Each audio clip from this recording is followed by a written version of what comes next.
हे kiddos, कैसे आप सबके सब। आई होप आप सब लोग बहुत बहुत बहुत ज़्यादा अच्छे होंगे। और वेलकम टू इजी विद आरोही। आज हम लोग अपना एक प्यारा सा चैप्टर कंप्लीट करने वाले हैं जो कि हिंदी ग्रामर का।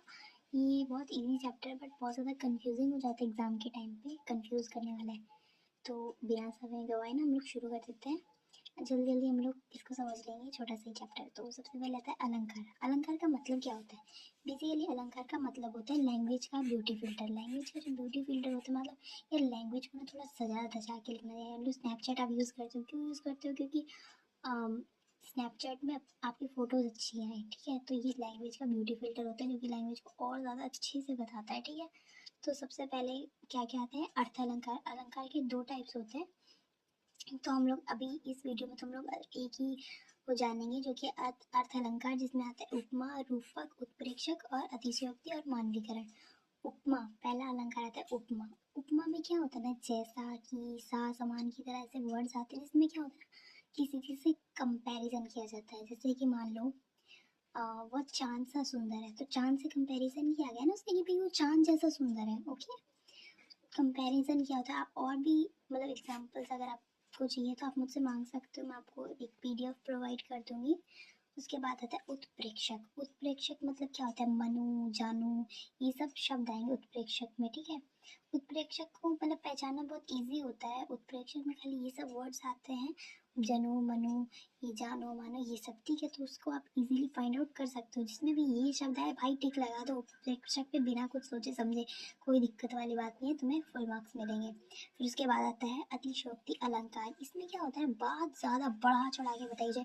आप लोग मोहल्ले की आंटी को देखते हैं ना, कितनी बात बढ़ा चढ़ा के बताती है कि नहीं ऐसा हुआ था वैसा हुआ था। तो जो चीज़ पॉसिबल ही नहीं है उसको हम लोग बढ़ा चढ़ा के बताएं। जैसे कि मान लो कि एक एग्जाम्पल था, वो आपने शायद देखा भी होगा कि बताया जाए कि मतलब वो जो राणा महाराणा प्रताप थे, उन्होंने सोचा ही और इतनी देर में चेतक ने नदी पार कर ली।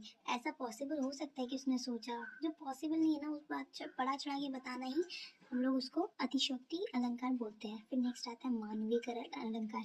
अब मान लो भाई, जैसे बोलते हैं कि ना नदी बात कर रही थी, ये कोई पॉसिबल मतलब पॉसिबल इंसिडेंट है ही नहीं। निर्जीव को इंसान बना देना है, अरे ऐसा हो सकता है क्या? निर्जीव में कभी जान हो ही नहीं सकती। तो इसे हम लोग क्या बोलते हैं? मानवीकरण अलंकार। आई होप आप सबको समझ में आ रहा होगा।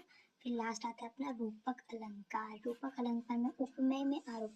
मान लो मैंने एग्जाम्पल दिया आपको, ये चरण कमल बंधोए हरे राही, ठीक है। तो इसमें क्या है ना, मतलब जो चरण है उसको किससे मतलब वो किया गया है ना, एक चरण पे कमल का आरोप लगाया गया कि उसके चरण कोमल, मतलब किस तरह के हैं? कमल, ये कमल की तरह उसके चरण जो है ना कोमल है। तो यही होता है। अब एक एग्जाम्पल और लेते हैं।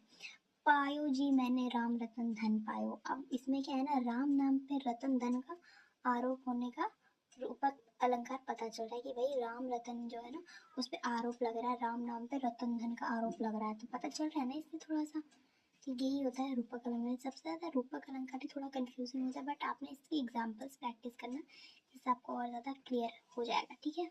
Bye bye, take care. Video अच्छी लगी हो तो लाइक ज़रूर कर देना, कमेंट करना। आपको कुछ पीडीएफ वगैरह चाहिए, इसके ऊपर क्वेश्चन चाहिए तो उसके लिए, और सब्सक्राइब माई यूट्यूब चैनल।